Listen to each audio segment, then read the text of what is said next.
Márcia, em acho que 10 segundos. Começou, menos de 10 segundos. Fica à vontade.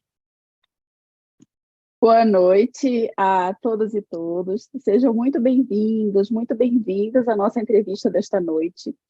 Eu sou Márcia Mello, estou como presidente da ABRAPEP, que é a Associação Brasileira de Pesquisa em Prevenção e Promoção da Saúde, nesta gestão que iniciou no começo deste ano. Em continuidade ao trabalho que a ABRAPEP vem desenvolvendo, neste ciclo, nós reafirmamos nosso compromisso com a ciência da prevenção, com a promoção da saúde, com a justiça social. A ABRAPEP segue unida nos esforços para contribuir com a agenda da política pública brasileira, especialmente neste momento que estamos vivendo, que tem favorecido, promovido a participação social. Continuamos abertos para estreitar diálogos, consolidar e ampliar nossa participação junto a segmentos diversos da nossa sociedade e das nossas instituições que nos são caros. Para lançarmos luz sobre essas possibilidades, entrevistaremos hoje o Dr. Roberto Ticanori, que tem sido um parceiro, um interlocutor constante da ABRAPEP. Ao apresentar o Dr. Roberto Ticanori, vale realçar suas ações junto à coordenação da política de saúde mental, álcool e outras drogas do Ministério da Saúde entre os anos de 2011 e 2015. Nos anos em que ele esteve à frente da coordenação da saúde mental, o Dr. Roberto Ticanori participou da delegação brasileira na Comissão de Narcóticos e Drogas das Nações Unidas. Nesse período, representou também o Ministério da Saúde em reuniões na Organização Mundial da Saúde, na Organização Pan-Americana da Saúde, no Escritório das Nações Unidas sobre Drogas e Crime. E, atualmente, o Dr. Roberto Ticanori é médico da Prefeitura do município de Santos, no litoral paulista, e professor adjunto da Universidade Federal de São Paulo. Dr. Ticanori, é muito bom poder dizer que é um prazer enorme poder conversar com você nessa noite. Obrigada, realmente, por estar aqui com a gente. Bom, boa noite a todos que estão aí nos assistindo, vendo, ouvindo. Eu que queria agradecer a oportunidade de estar aqui com os companheiros aqui da ABRAPEP, né? Estava comentando aqui, antes de iniciar, da importância histórica, né, dessa associação, né? Porque esse termo, né, ciência da prevenção, ele não é, como se diz, não é palavra vazia, né? É necessário, né, que, de fato, cada vez mais a gente tenha, né, de conteúdo concreto a palavra prevenção, né? E, ao longo do tempo, capacidade, né, de desenvolver pesquisas, de avaliar as intervenções, de verificação de fato, né, de efeitos, né, bons e maus, né, eu acho que é um esforço significativo no sentido de ter gastos de recurso público com efetividade, com direção, né, com eficácia, né. E a ABRAPEP tem esse papel, né, de estimular os colegas, pesquisadores de todo canto para se dedicarem a desenvolver métodos, estudos, né, de qualquer intervenção que dita preventiva, né? Então, é muito bom estar aqui.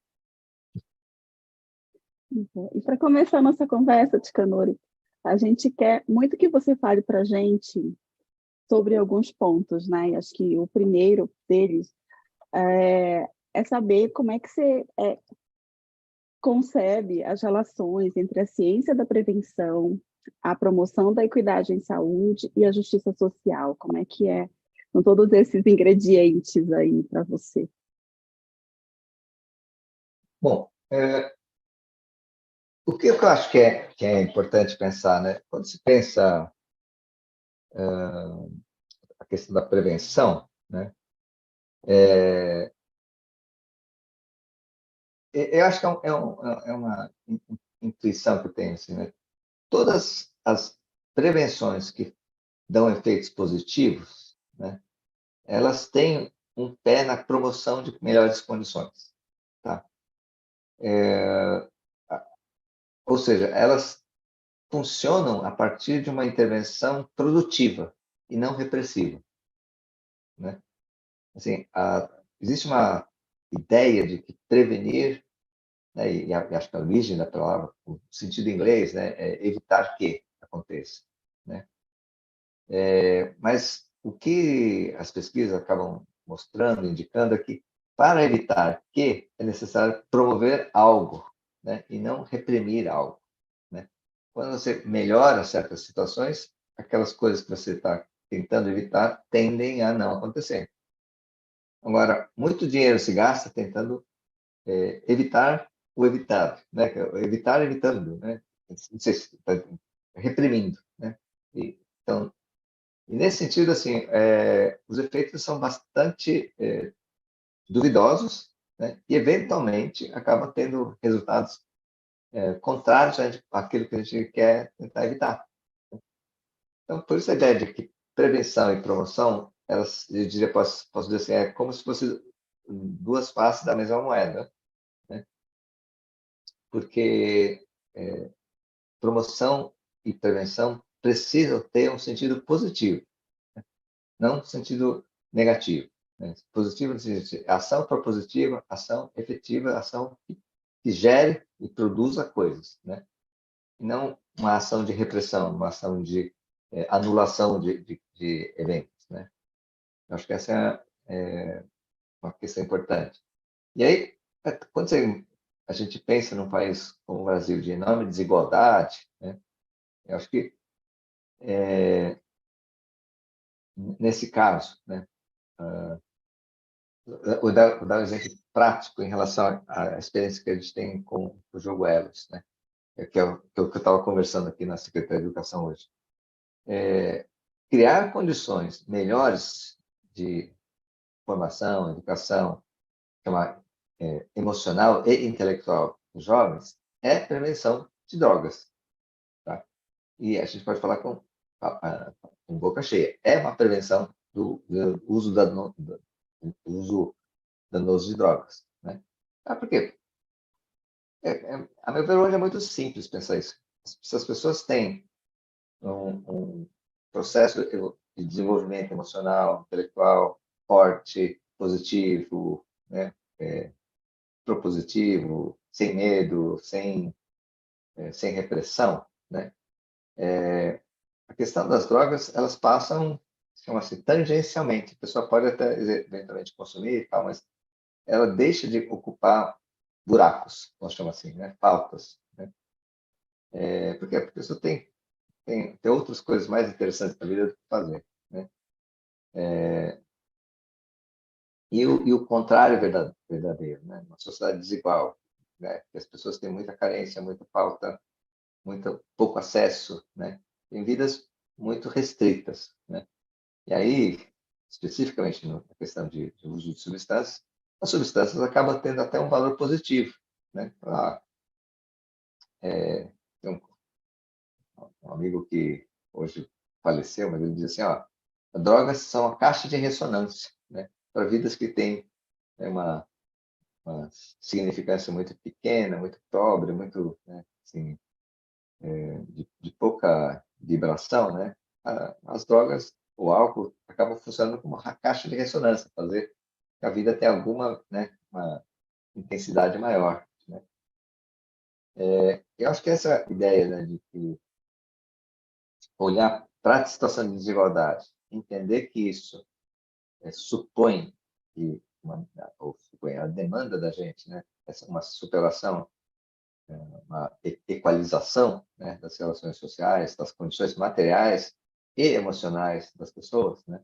Isso rebate de novo, é promoção e é prevenção, tá? Bom, não sei se me faço entender, mas acho que dá para conceber dessa maneira, tá? Não sei, Márcia, se deu para entender. Sim, sim, claro. E eu acho que quando você fala isso, acho que a gente coloca, você traz o momento, vamos dizer assim, mais atual, né, quando a gente fala de prevenção e de promoção, né? Porque pensando historicamente, né, a gente sai de um momento de coibição, de restrição, de repressão a determinados, né, comportamentos, como o uso de drogas, a violência e tudo mais, né, para ações que são, como você disse, mais propositivas, que são promotoras de saúde, né? E aí acho que outro ponto, né, interessante que você traz também, que é bem atual dentro da discussão do campo, são sobre a questão de você olhar para o contexto, né, a redução das iniquidades e tudo para que você, né, pense em prevenir, né, os agravos, vamos dizer assim, à saúde. Então, que aí você sai dessa ideia também só de fator de risco, né? Então, dessa discussão, fator de risco, fator de proteção, enfim, que fica, acho que historicamente, bastante marcado, a ciência da prevenção, especialmente. Tá? Então, eu vejo na sua fala já esse anúncio de algo que é atual, que as discussões e as pesquisas e, né, os debates, né, têm evoluído. Tem um aspecto, assim, bom, a Sâmia, você deve conhecer a Sâmia, né? A Sâmia, Claro. ela estava, ela já voltou, mas, bom, eu não sei quando ela estava na Inglaterra, mas ela me deu uma linha de autores, né, que essa dupla, Wilkinson e Piquet, né, que vem nesses últimos, posso dizer, quase 20 anos, trabalhando a questão da desigualdade. Né? E eles têm uma demonstração bastante interessante, mostrando a desigualdade, como ela interfere nisso, na violência, no abuso de drogas, no consumismo, em uma série de comportamentos, chama assim, ruins para a sociedade. Né? E a demonstração é muito consistente. Né? Sociedades mais igualitárias têm menos problemas do que as sociedades mais igualitárias. Esse tipo de problema. Violência, droga, consumismo, e outros tantos lá. Obesidade, tá? Engraçado, a obesidade. São 9 ou 10 dimensões que eles avaliam, por meta-análise de inúmeros estudos, né? E eles vão correlacionando tudo em torno à importância da desigualdade nisso. Né? Então, por que então desigualdade e violência tem a ver? Sim. Né? E um dos chama assim, né, dos pontos de destaque é que em países muito desiguais, as classes mais abastadas têm mais problemas do que as classes abastadas nos países mais igualitários. Ou seja, a questão da desigualdade, ela afeta toda a sociedade. Ela não afeta apenas os mais vulneráveis. Né?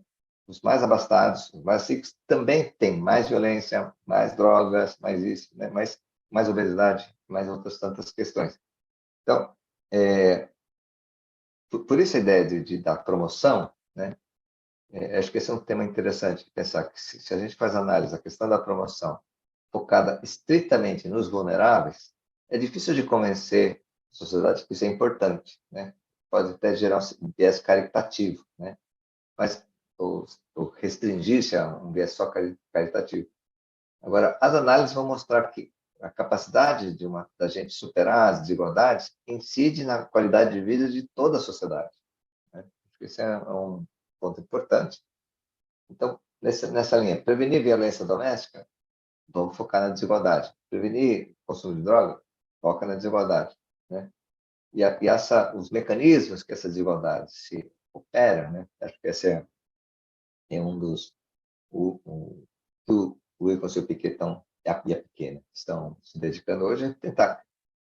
Como é que se explica isso? A demonstração da correlação, né, está bem estabelecida. Desigualdade e esses problemas.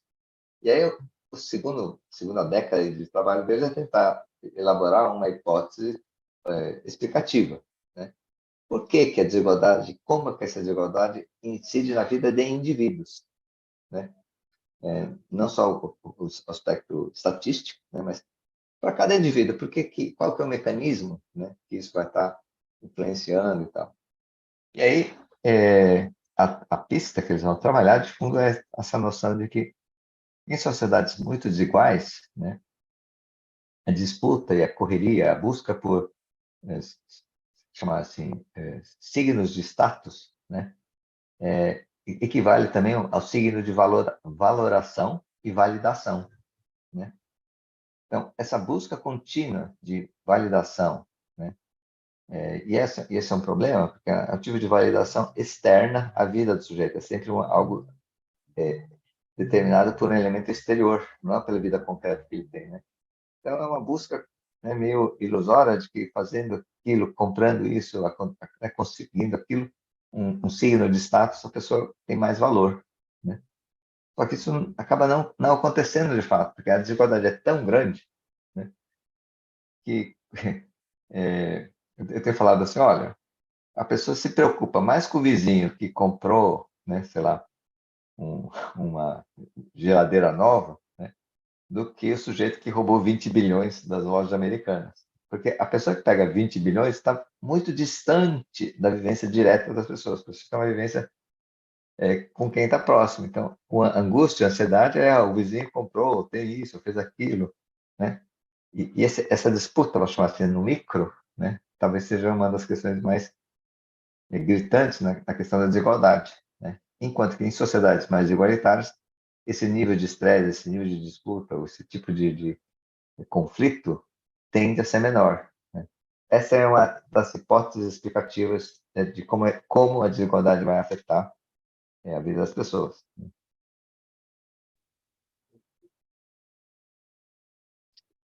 E aí, dando seguimento aqui, considerando a tua trajetória de vida, né, como gestor, como ativista, pesquisador, professor em saúde mental, o que você pensa quais seriam nossas prioridades para pesquisa em prevenção e promoção da saúde mental, né? Como você acha que as suas experiências vividas, vamos dizer assim, formariam uma agenda de trabalho nessa área, se a gente fosse pensar nisso? Tá, essa é uma coisa que eu outro na reunião com o NDC estava apontando que desde 2013 até hoje já são 10 anos, né? E muita coisa se produziu no Brasil e no mundo, né? E o NDC lançou uma nova versão, né, do manual lá da guia de prevenção e tal. Eu falei, olha, eu estou meio decepcionado, né? Porque, assim, em 10 anos já existe acúmulo suficiente das coisas que têm evidências, que têm efeitos positivos, efeitos significativos e que tais, ok, né? Agora, nesse período, são experimentos e testagem de efetividade, de eficácia e tal. O método de investigação sempre envolve essa lógica de fatores, né? Põe fator, tira fator, antecipa o fator, atrasa outro fator e tal. Que é legítimo, né? É legítimo que se consiga identificar isso. Agora, hoje a gente já tem uma ideia do que funciona e do que não funciona, né? Quais tipo de programas que funcionam e não funcionam.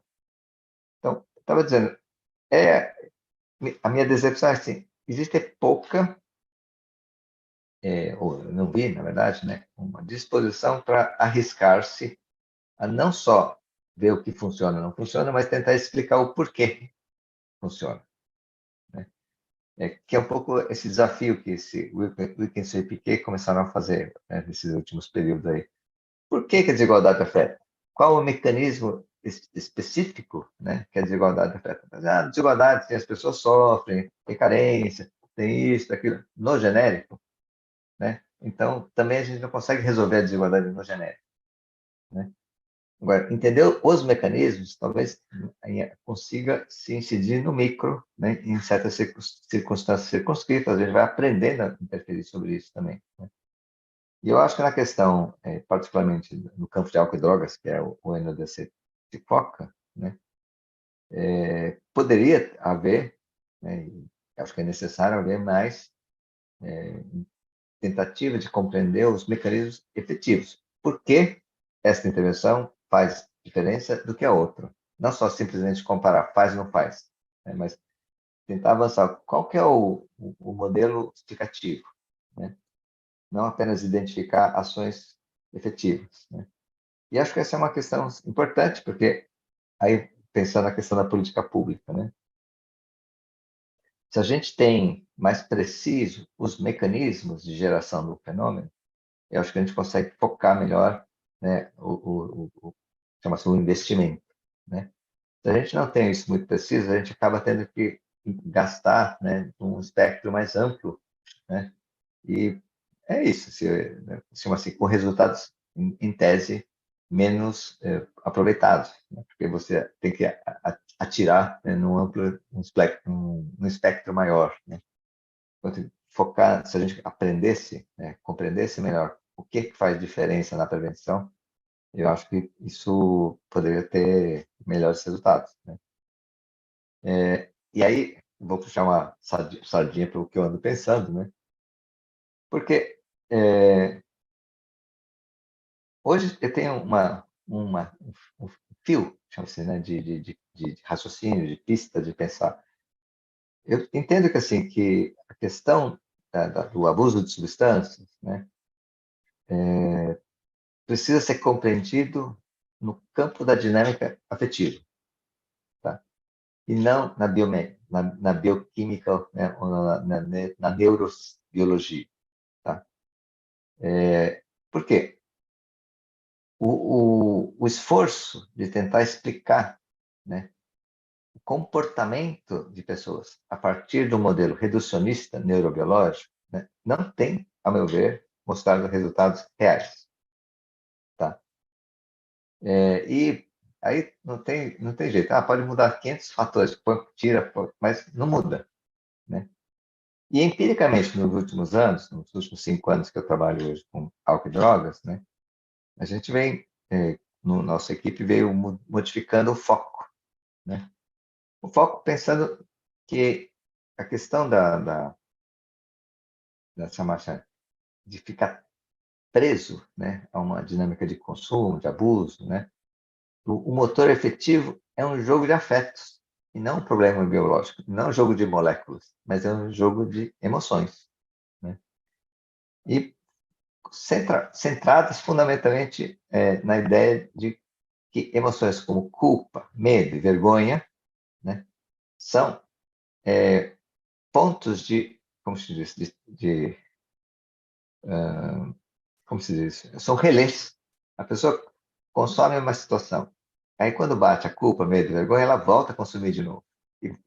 Porque aumenta a culpa, vergonha e volta a consumir de novo, né? E essa ideia de que o mecanismo, né, de ficar preso é por causa do tipo de emoção que tem e não por causa da bioquímica, a meu ver, isso tem dado para nós, no nosso cotidiano prático, clínico, né, efetividade melhor nos nossos cuidados, tá? Só que eu não sou pesquisador, assim, tá? Estou mais clínico. Então, as pesquisas deveriam buscar tentativas de explicações mais consistentes com a clínica, para a clínica, né?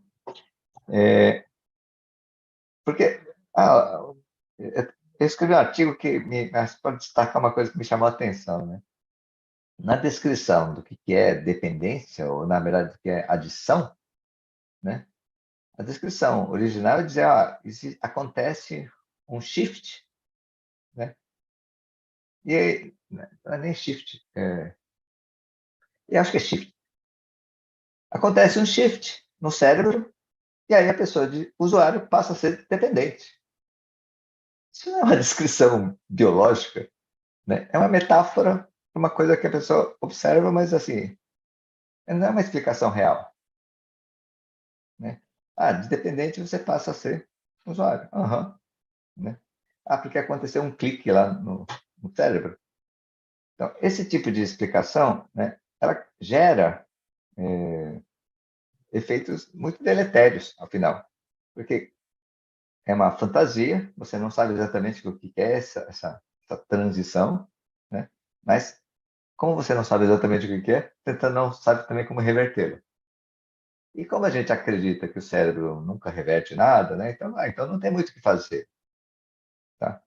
Então, a única coisa que tem como prevenção possível é evitar o contato, não exposição, tal, né? E aí é a coisa do impossível, né? Então, por isso que eu acho que, especificamente no campo da prevenção de drogas e álcool, discutir modelos explicativos seria importante. Suponho que em outras áreas de problemas também, né, desenvolver tentativa de explicação. Como é que funciona a coisa? Né? Para dizer assim, a gente já sabe que esse tipo de intervenção tem efeito. Legal. Essa intervenção, qual que é a explicação né, real, né, qual que é o mecanismo, né, que gera o fenômeno? Porque aí a gente consegue focalizar investimento, capacitação, né, tornar isso não só um dado de achado experimental, né, mas construir política pública. Falei muito. Imagina, falou nada, tem que falar, né? A gente está aqui para te ouvir. Muito bom. Quando você estava falando, Tica, eu estava pensando aqui na ciência da implementação, né? Que acho que a ciência da prevenção, ela foca muito na pesquisa de resultado, né? Que é exatamente o que funciona, o que não funciona. E a gente tem visto, né, que isso realmente não é suficiente, né? E para além, acho que das hipóteses explicativas do fenômeno em si, tem o porquê que essas intervenções que a gente pensa para lidar com essas questões sociais relevantes, elas são mais prováveis de serem adotadas, implementadas, sustentadas do que outras. A gente sabe muito pouco disso, não só aqui no Brasil, né? Então, acho que a ciência da implementação, ela vem buscando essas respostas, mas por que funciona? Por que não funciona? Como funciona? Que obstáculos que a gente tem para a implementação? Quais são os aspectos que vão facilitar a implementação naquela instituição? Né? Então, acho que a gente tem algumas iniciativas aqui no Brasil, né? As avaliações que a gente tem feito do Tamo Junto, a gente tentou fazer, né? Acho que tentou não, fizemos uma pesquisa de resultado, uma pesquisa de processos de implementação, para a gente entender um tanto o que acontece, porque se a gente pegar o Tamo Junto, por exemplo, que é um programa, né, para prevenção de álcool e outras drogas, um programa para escolas, a gente percebe que o Tamo Junto ele é uma ferramenta importante, mas nas nossas escolas ele reverbera muito pouco, porque a forma como você tem para implementar o programa, as exigências, por exemplo, que as nossas instituições escolares públicas, né, se deparam, né, ao implementar o Tamo Junto, elas são às vezes insuperáveis. Né? E aí as pessoas acabam desistindo de implementar um programa que já se mostrou eficaz, né? Então, são essas questões, acho que esses avanços aí que você está apontando, né, que também conclamam a gente, né, para, como pesquisador, né, e eu acho que essa parceria também, acho que da pesquisa, né, com a implementação, né, que eu acho que é algo que eu entendi que você também está sinalizando para a gente. Então, eu acho que a questão da implementação ela precisa ter não só a questão chamada logística, né? Mas literalmente a lógica, né? Exatamente. Como é que é o processo de entendimento das coisas, né? Aí eu diria o seguinte, por exemplo, o Tamo Junto, né? Tem um viés, não um viés, né? Mas ele tem uma situação para implementar que é a concorrência que ele estabelece na escola para o professor, porque o professor tem que realizar o currículo que está estabelecido e o Tamo Junto come uma série de tempo, né, desse professor. Né? Então, ele vai ter que lidar com isso. Né? Mas uma das coisas que eu estava fazendo em termos de cálculo hoje, né? Se a gente argumenta, né, aquela ideia de que o professor hoje gasta 20 minutos do seu tempo tentando botar ordem na sala de aula. Né? E esse tempo é um tempo perdido educacionalmente, fica mais restrito ainda quando ele tem que correr atrás de tentar implementar um currículo e tal. A vantagem de ter um programa como Tamo Junto, né, Porque uma parte desse tempo que ele já está perdido, ele passa a ser um tempo ganho, né? Um tempo produtivo, né? O que, a meu ver, facilita, né, na verdade, a execução do próprio currículo, né? A tarefa dele, eu tenho que entregar aqui, né, todos os 25 capítulos durante, né, todo mês tem que entregar 2 capítulos. Tá. Mas na prática ele gasta, né, 2/3 do tempo para pôr ordem na sala, para isso, para aquilo outro, né, para lidar com a disciplina, né? E não estabelece relações efetivamente, chama assim, educadoras ou de aprendizagem, né? Sempre são situações, hoje, muito, eu vou dizer assim, são esquemas de sala que incitam competição, incitam estigmatização, quem é capaz, quem não é capaz, quem pode, quem não pode, né? Isso não é um bom clima para aprendizagem, né? E o Tamo Juntos, literalmente, ele é capaz de introduzir um tipo de dinâmica emocional, afetiva, dentro da sala de aula, que eu acho que se torna mais, aumenta as condições de aprendizagem. Mas essa negociação com a escola não é fácil, porque eles têm essa ideia de que o currículo tem que ser implementado dentro de certo tempo e tal. Só que é curioso, né? Qual que é o resultado efetivo? Bom, você implementa o currículo e tem um nível de dropout alto e um nível de retenção alto, né? Então, completar o currículo, né, acaba sendo, no fundo, um dispositivo de seleção daqueles que já conseguem cumprir o currículo, mas não promove, não faz quem não tem condições se tornar capaz de, né? Que eu acho que é a questão importante disso. Então, acho que essa é uma questão de pensar, tanto o Elos como o Tamo Junto, a meu ver, uma das características centrais é a possibilidade de mudar o regime emocional, o regime afetivo da estrutura escolar, né, da sala de aula mesmo, né?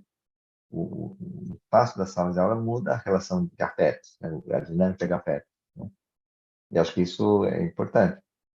Eu falo sempre, se você tem um ambiente que supostamente é para ensinar, mas as crianças, os estudantes, os adolescentes estão sob medo e competição, né? Eles emburrecem, eles não aprendem mais, né? Para aprender mais, a pessoa tem que estar alegre, estar tranquila, né? Tem que estar em condições de ter dúvida, né? Em condições de ter curiosidade, né? E isso, quando você tem uma estrutura que humilha, que dá medo, que discrimina, que coloca hierarquias, né, por qualquer nível de status social, e aí a questão da desigualdade bate de novo, né?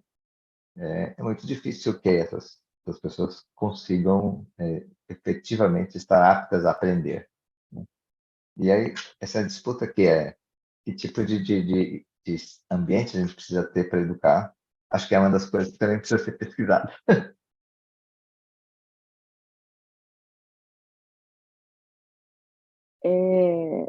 Scanor, a gente tem uma pergunta aqui no chat, acho que é da Larissa. Olha isso. Vou aproveitar aqui para fazer para você. A Larissa pergunta para você, o que você pensa, né, quais seriam os setores e equipamentos públicos que devem estar vinculados ao possível sistema de prevenção nacional, para que nós, pesquisadores, possamos estar alimentados de dados já coletados, por exemplo, sobre índice de violência, indicadores de saúde e tal, que seriam úteis, né, às pesquisas de âmbito nacional. O que você acha sobre... Se quiser, eu falo, Tica. Fica à vontade, Larissa. Pode falar, pode falar. Como pesquisador, eu acho que a gente sempre centra os estudos e os métodos de avaliação em conhecimentos que a gente já conhece como pesquisador, mas como gestor, às vezes vocês sabem que existem outros sistemas de coleta de informação. Eu descobri o SUAS depois da avaliação do PFF, a gente descobriu outros sistemas que já tem um monte de informação recolhida, não só os vinculados à educação, mas também os vinculados à saúde, e às vezes a gente desconhece que existem dados que a gente tem possibilidade de usar. Então, eu queria que você discorresse sobre isso, especialmente porque eu tenho pensado muito sobre prevenção ambiental e estrutural, e aí o dado não vem do indivíduo, apesar de ser completamente distante do que você estava dizendo, Tica, agora mais no âmbito mais amplo. O que a gente pode, o que você vê que nós, como pesquisadores, podemos usar, o que a gente deveria estar acessando e não estar acessando para ver resultados de intervenções em âmbitos mais amplos, né? Então, se você tiver alguma dica sobre isso. Assim, não sei se eu entendi bem, né, o foco da pergunta, mas quando você está, né, do lado do Estado, né, da máquina pública, né, a questão do monitoramento, né, dos fenômenos, né, é isso. Tem uma questão de conseguir monitorar e mas não se consegue ter, até porque o tempo do governo é limitado, né? Não se consegue ter muito precisamente investigações de causa ou, né, de mecanismos causais, tá? Mesmo que seja no nível macro, né? A gente fica sempre com a hipótese, aí muda o governo, depois para de novo, e tal, né? Então, talvez essa é uma coisa que os pesquisadores precisam estar, chama assim, sentados na cadeira, né, do executivo para tentar entender como é que são gerados e por que são gerados certos dados. E é curioso, porque como também tem essa situação, um governo produz, outro governo entra e produz outros, depois você fica com um monte de informação solta, ou seja, a rigor não é informação, é um monte de dados, né? Mas você não consegue organizá-los que dê direção como informação, né? Acho que esse é um ponto que, eventualmente, não sei se existe isso, mas essa noção, assim, né, vou usar vou fazer a estatística, né, ela precisaria sair estritamente do campo da matemática, né, mas pensar quais o tipo de dados que não são necessariamente só numéricos, né, que chama a função de Estado demanda para você ter uma ação mais coerente, né, mais organizada, né. Quando você fala assim, o SUAS é assim, o SUS desse jeito, o sistema de educação é de outro, né? E esses blocos, né, tem pouca, chama assim, intersetorialidade na geração de informação, tá? E essa é uma das experiências curiosas, quando a gente consegue fazer no nível micro, né? Estamos juntos, elos, famílias fortes e tal, deu-se, né, essa percepção, né, esse lampejo de que, olha, é possível gerar informação intersetorial, né, a partir da ação coordenada entre esses setores, né. Então, eu não sei, Larissa, assim, se existem essas bases já, como se diz, prontas, né. Eu suponho que talvez o interessante fosse focar na ideia de incitar, né, os setores a trabalharem conjuntamente, né, interligadamente, e aí gerar dados desse trabalho interligado, né? Ou seja, Contempladíssima com essa resposta. Era exatamente isso, Tica.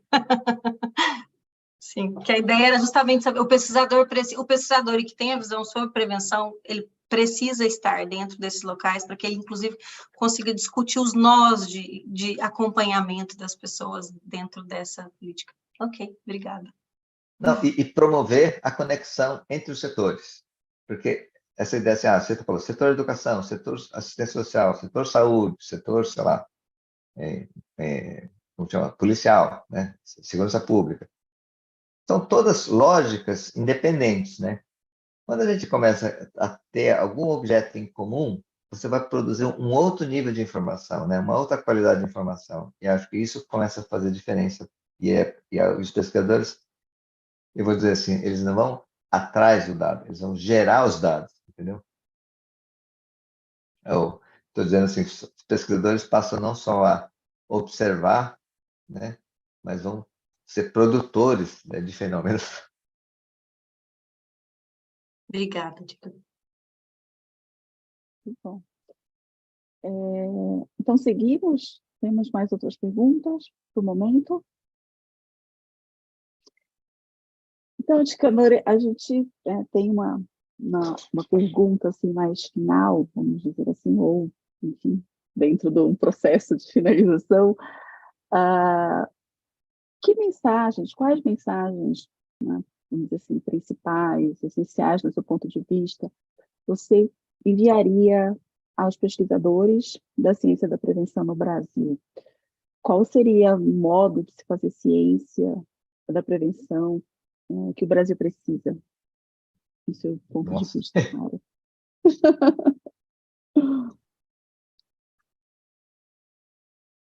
Bom, pensando assim, primeiro no plano de ação política, tá? O que os pesquisadores precisam fazer.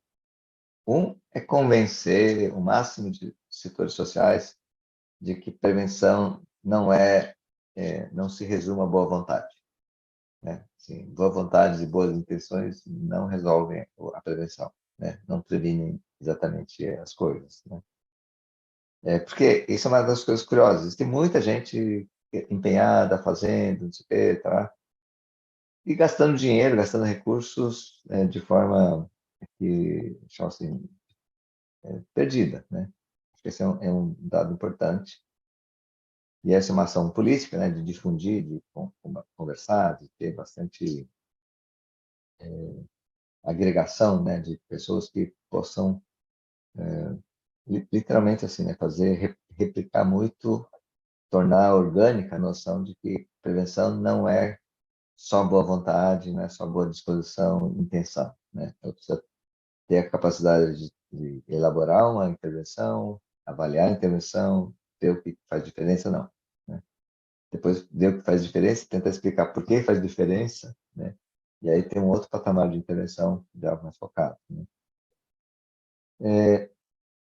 O campo, assim, os pesquisadores em geral, não sei, eu não sou um pesquisador, eu falo para todo mundo, eu não sou pesquisador, não. Acho é,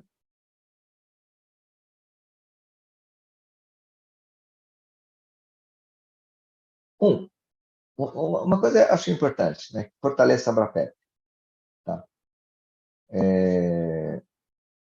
Não há como a gente avançar o convencimento do resto da sociedade se a gente não tiver uma rede de pessoas conectadas que se fazem ressonância, que, né, valorizam-se e se apoiam, né? Acho que isso, a Abrapep tem um papel fundamental nisso, né? Não só entre os pesquisadores, mas também dos pesquisadores com a sociedade, né? Então, acho que essa é uma questão que eu acho que era fundamental. No campo da pesquisa, eu falei, acho que existem essas duas dimensões, né? Ver que triar o que funciona e depois tentar explicar por que funciona. E aí, a gente estava falando assim, você estava falando da questão da implementação, né? Acho que essa é uma questão importante, porque não é exatamente prevenção, mas é como construir a política de prevenção, como se tornar política pública, né? E isso requer um outro tipo de pensamento, de estratégia, de logística, né? Transformar as coisas em larga escala, né? Demanda um tipo de estratégia, de tecnologia, como é que você forma pessoas em quantidade significativa, né? Que acho que essa é um pouco da aposta que a Senado está fazendo agora, né? Significa assim, a gente não fazer mais 100 cidades, né? Nós temos que começar a pensar, como é que a gente faz em 1000 cidades, né? Porque se a gente conseguir fazer em 1000 cidades, a gente já está pegando 20% aí das cidades do país, né? Mas já pegou grande parte da população, né? Essas 1000 cidades iniciais, as maiores 1000 cidades já são, mas mas organizar um plano, né, uma intervenção em 1000 cidades demanda know-how, quebrar a cabeça como faz isso, né? Porque não é só entregar um pãozinho ali e acabou, né? Tem que ver como é que isso se mantém, como é que se reproduz de uma geração para outra, né? Isso é interessante. E essa é uma outra coisa que eu estava conversando hoje com a Flora, né? Os impactos geracionais, e aí, né, assim, por exemplo, estamos juntos, elos, tal. Se a gente intervém agora nas crianças de 7 a 8 anos, o que vai acontecer com elas daqui a 10 anos? Quando elas completarem 18 anos, como elas vão estar? Esse tipo de estudo, o Brasil não tem, né? Muito difícil, mas a gente precisa começar a convencer os financiadores de que esse tipo de estudo faz diferença na construção da política pública. Porque o resultado de curto, médio prazo é importante, né? Mas quando a gente começa a ter dados mais consolidados em relação a intervenções que, se na infância você interfere e na vida adulto jovem, elas são distinguíveis, né? Olha, isso aqui faz diferença, né? Eu acho que a gente começa, de novo, a construir socialmente consensos, né, mais significativos, de maior peso, né? E aí, de novo, para superar a desigualdade, para superar essas situações de iniquidade, a sociedade precisa estar envolvida, né, participar disso, entender que isso é importante, que é um bem geral, né, que é um bem universal. Então, é uma tarefa a gente poder ter esses estudos de longo prazo, tá? E acho que isso é um tipo de intervenção importante, né? Se a gente não consegue fazer de 10 anos, que seja de 5, de 5 a gente passa para 8, depois de 8 para 10, né? Mas, assim, é um processo progressivo que a gente podia estar fazendo, né? Acho que isso pode fazer diferença. Isso porque, né, eu estou aqui, comecemos a questão do Tamo Junto, do Elos, tal, faz 10 anos, né? Então, temos 10 anos de implementação dessas experiências no país. Só que a gente não pensou aí, a primeira turma, como é que está hoje, né?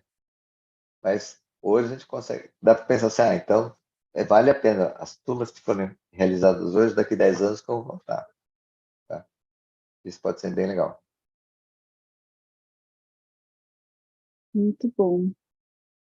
Então, Ticanori, eu acho que a gente, né, quando pensou nessa entrevista com você, né, como eu disse na minha fala inicial, foi com a ideia de a gente lançar luz sobre possibilidades de ampliação e interlocução, né, da pesquisa com a implementação, enfim, com a gestão pública.